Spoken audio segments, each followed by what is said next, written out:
सच्चा महामंडल की जय हो। जिनवाणी माता की जय हो। अब यहाँ पर जी 45वां काव्य पढ़ रहे हैं, जिसमें आचार्य भगवान ने नौवीं प्रतिभा का वर्णन किया है कि पूरी तरह परिग्रहों को छोड़कर सभी भारी 10 परिग्रहों में जो बाहर के 10 परिग्रह होते हैं जमीन आदि, उन सभी 10 परिग्रह को छोड़कर उसमें जो ममता है उस ममता को छोड़कर ममता रहित भाव में लीन निर्मोही होता हुआ स्वस्थ यानी आत्मस्वरूप में स्थित अपने आप में स्थित को स्वस्थ कहते हैं।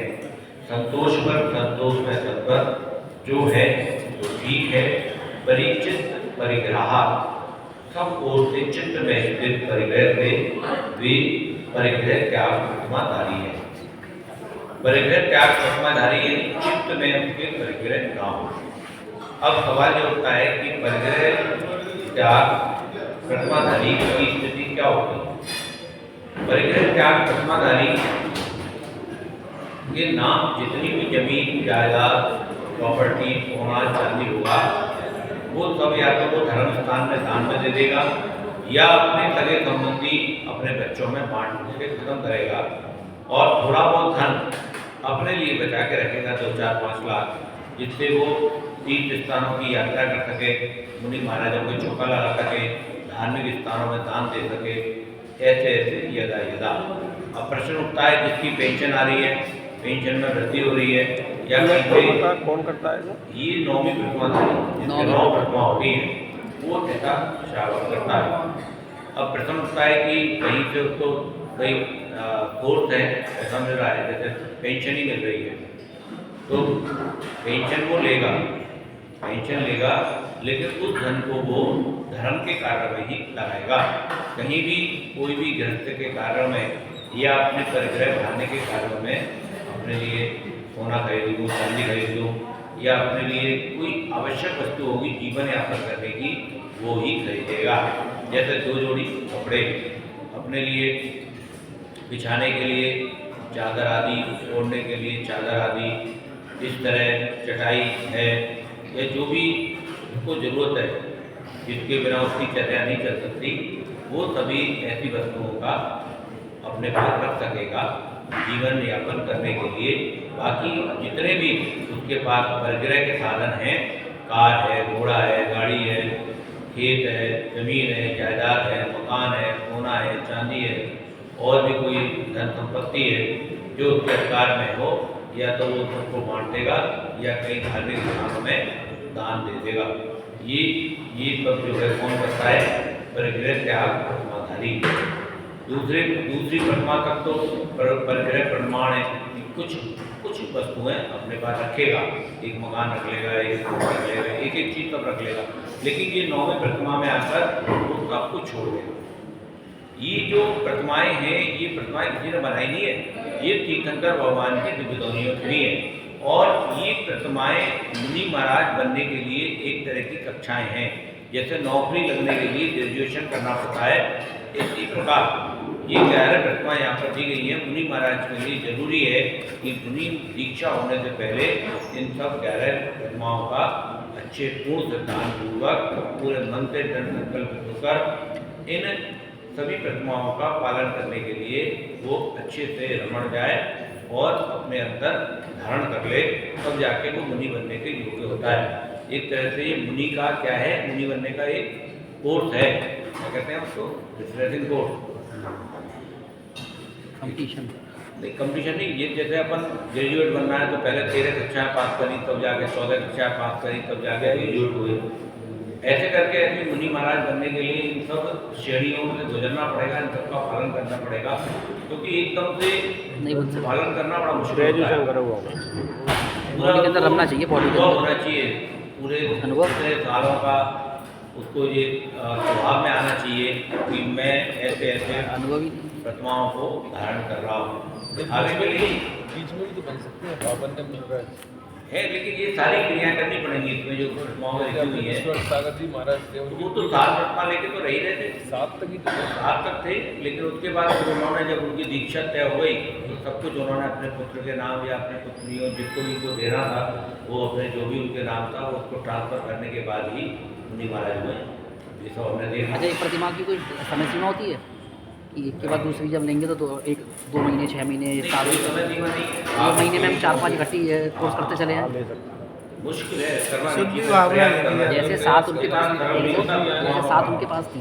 देखो, पहली प्रतिमा श्रावक को जो आचार्य रतनकर्ण श्रावक आचार्य बता रहे हैं, श्रावक तो बनना पहली प्रतिमा से शुरू होता है। हम सब अपने श्रावक कह लेते हैं, लेकिन वास्तव में श्रावक नहीं है, क्योंकि जो शुद्ध भोजन नहीं करता, जो बाजार की कचौड़ियाँ खा रहा है, बाजार जाके लस्सी पी रहा है, या बाजार जाके जो भी बाजार के सामान बल्ले बल्ले खा रहे हैं, बल्ले का जो भी गोलगप्पे, ये सब जो भी बाजार का खा रहा है तो वो अनछने पानी का है।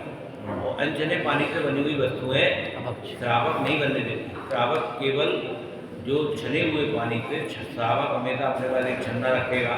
बुंदेलखंड के लोग पहले चलते थे छन्ना बाल्टी और रस्सी लेके चलते थे, तो जहाँ कुआ देगा वहीं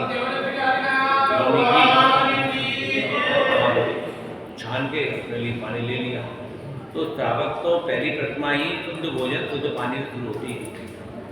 यदि शुद्ध भोजन शुद्ध मर्यादा पूर्वक नहीं खा रहे हैं तो वो पहली प्रतिमा भी उसकी नहीं होगी, पहली प्रतिमा भी नहीं पड़ेगी और श्रावक वो नहीं कहलाएगा।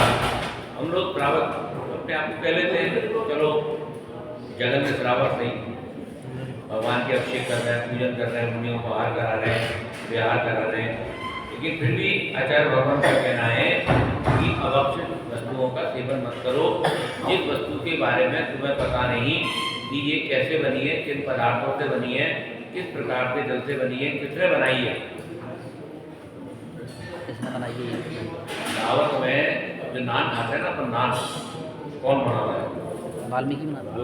या तो खटीक बनाते हैं या वाल्मीकि बनाते हैं, तीसरा कोई नहीं बनाता। कोई पंडित बनाना जानता ही नहीं है।